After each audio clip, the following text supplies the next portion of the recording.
Hello, repliers. This is the Reply Guy, and today I'm going to be discussing a couple changes to one of the games I've been really kind of following for a while now, Dead Frontier 2, which, if you don't know about it already, it's a free-to-play zombie survival game that also has a lot of really cool sort of RPG elements where you can level your character and build them based on a variety of different types of skills and techniques to survive the zombie apocalypse. It's developed by Creaky Corpse, which is a developer known for Dead Frontier, which is normally played on the browser. But this game, Dead Frontier 2, is their release on Steam, and it's more of a 3D immersive experience than the browser version that I actually genuinely enjoy. For a while, there was time where Neil, or Admin Poon, the main developer of Creaky Corpse and Dead Frontier 2, kind of went into a state of hiatus, and with a couple kind of concerning messages that he announced that he was going to stop development process with Dead Frontier 2, which was it was disheartening to a lot of players, because when he first released the game, he came out with a bang. He came out, arms swinging, releasing updates and patches almost every single day, if not every week, for several months, and most likely just burnt himself out, and he's come back strong, in my opinion. Kind of like, it was kind of funny, he kind of came back with like something like, hey guys, I'm just gonna keep the servers alive because people really want to play it still, and hey, sprinkle in a couple things like, this weekend we're gonna have movement speed and double experience and stuff like that. And then he started it looks like he started developing more and more for the game, and recently, as of yesterday, August 25th, or today rather, he came out with the Outpost attack, and this is sort of a big, in my opinion, a big step, and it has a lot of meaning and importance, because Outpost attacks in Dead Frontier 1 are kind of a staple for great experience gain for progressing and leveling up your character. Plus, it can be a community immersive experience, as you and other survivors are holding off just waves after waves of zombies trying to attack your outpost. And from the patch notes, I guess, or update notes, being able to successfully hold off zombies from the outpost in Dead Frontier 2 actually has a lot of significant benefits. Whereas in Dead Frontier 1, you would just get like a sum of experience, and as I said, in that game it's more of a staple for just kind of like, while you're doing missions and doing your daily grind, you can do outpost attacks when they happen and get experience to help you level up. It's a nice chunk.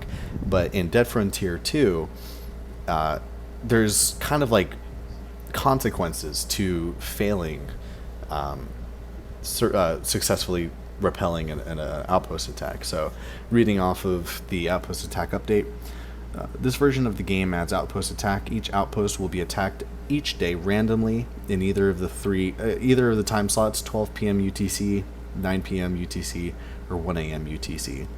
When an outpost is under attack, you'll hear a siren, and looking at the map, you'll find which outpost in the world of Dead Frontier 2 is under attack.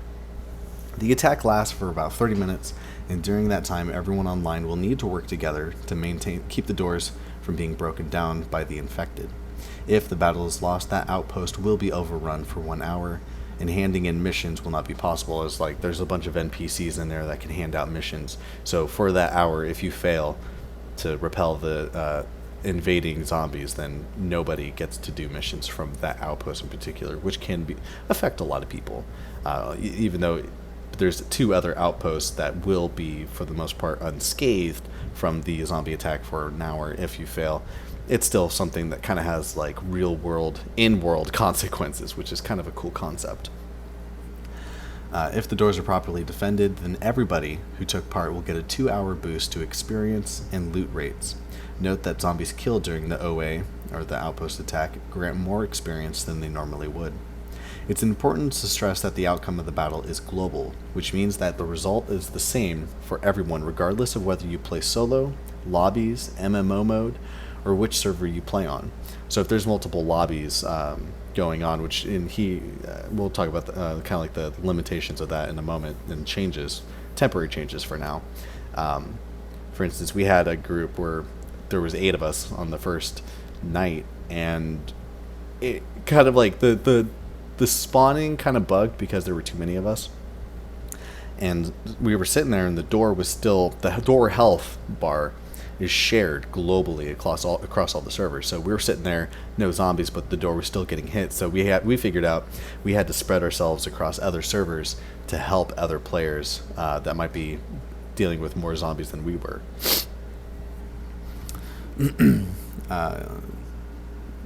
Yeah, so you will notice the door is sometimes taking damage even when you do not see zombies hitting it. This is because other players in other instances are not doing their job, or they're just being overrun. Unfortunately, I ran out of time, did not manage to implement rooftops as I had planned, although I am still aiming to add them in the future. I should also note that the system has only had light testing from a few people, and the balance may be totally off. The few OAs are likely to be either way too hard, way too easy.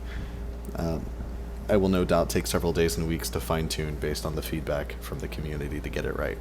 So that it's very cool to see this, because again, it's going from Dead Frontier 1 on the browser to 2 on Steam.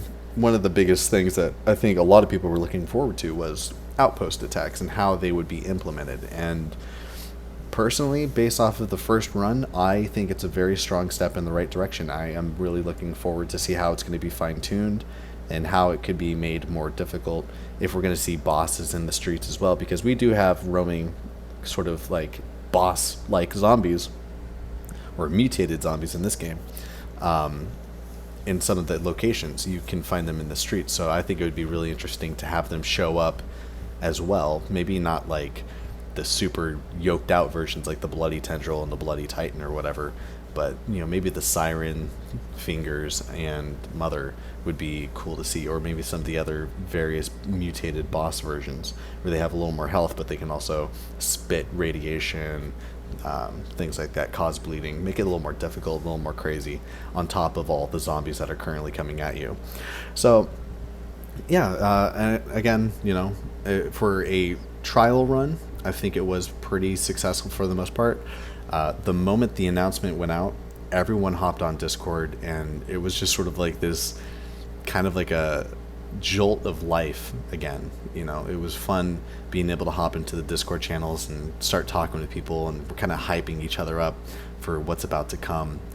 And I don't know, I think that's another big thing about OA is not so much in Dead Frontier 1, because you could just go into a solo match and get all the experience for yourself, but this one is a lot more community driven, so it was really cool to see the community kind of rise up together in anticipation for the release of Outpost Attack.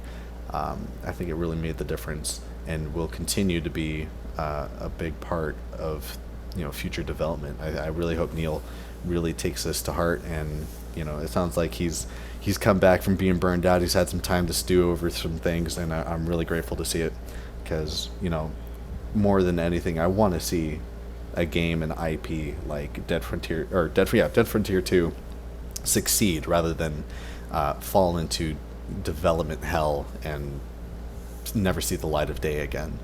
So anyways, this has just been some commentary and feedback based on what happened. I'm going to go ahead and leave it from here and just let the rest play. So thank you for watching. Hope you enjoy it. Maybe I'll do more Dead Frontier 2 content videos in the future, but this is just a video I really wanted to get out there, just to kind of spread the awareness of this awesome game, because it deserves so much in my mind. So again, thank you, and I hope you enjoy. Seems that way. What are you doing? I'm just playing with this one.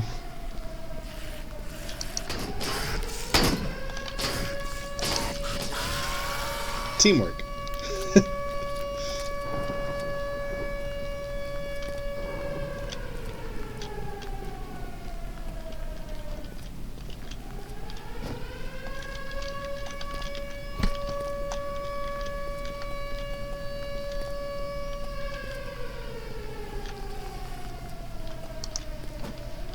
I think we'll get it, but it's still kind of tacky.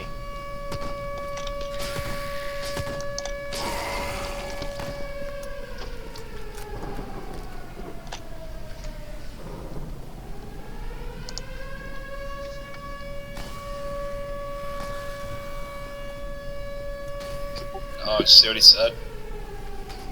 Mm, Apparently there's bugs if there's like a full lobby. Like the spawns break. too many people, barely any aggro. Nice.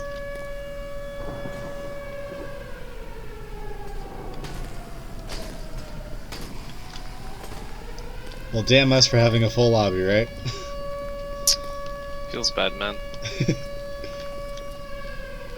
I'm gonna try and see what a solo lobby does.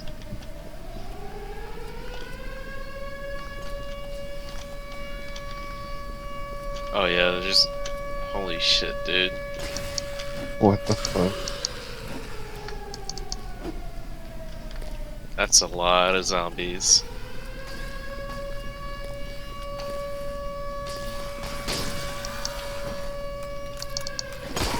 Yeah, I'm gonna try solo as well.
Shit, dude. Yeah, solo's kind of fucked. Oh my Is it god. that bad?